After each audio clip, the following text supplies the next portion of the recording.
এই নাও ডাবের জল খেয়ে খোল ঠান্ডা করো। তোমাকে কোল্ড ড্রিঙ্কস আনতে বললাম আর তুমি ডাবের জল এনেছো, আমি খাবো না। আরে কোল্ড ড্রিঙ্কস খেলে তো তোমার উপরটা ঠান্ডা হবে, আর ডাবের জল খেলে তোমার ভেতর ঠান্ডা হবে। তুমি ডাবের জল খাও, আমি টাকাটা দিয়ে আসি। আমি শুশু করবো। ও দাদা একটু গাড়ির জানলাটা খুলুন তো, আমার ছেলে শুশু করবে। মেন রোডে জানলা খোলা যাবে না, ডাবটা খালি করে ওদের পেশাব করতে বলুন। এই নে শোনা, এটা খালি হয়ে গেছে, এতে শুশু কর।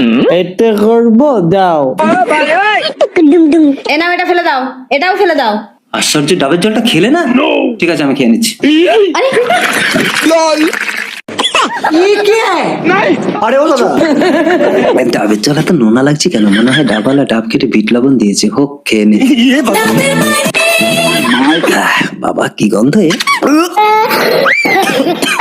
আবার ডাবের জল খেলে শরীর ঠান্ডা হয়, কিন্তু জলটা খেয়ে কিরকম একটা হচ্ছে, সারা গা চুল করছে জানো। আরে ছেলে শুশু লেগেছিল, আমি জলটা খেয়ে খালি করে দিতে ছেলে হয়তো শুশু করেছে, তাই তোমাকে ফেলে দিতে বললাম। আমি কেন মরি না?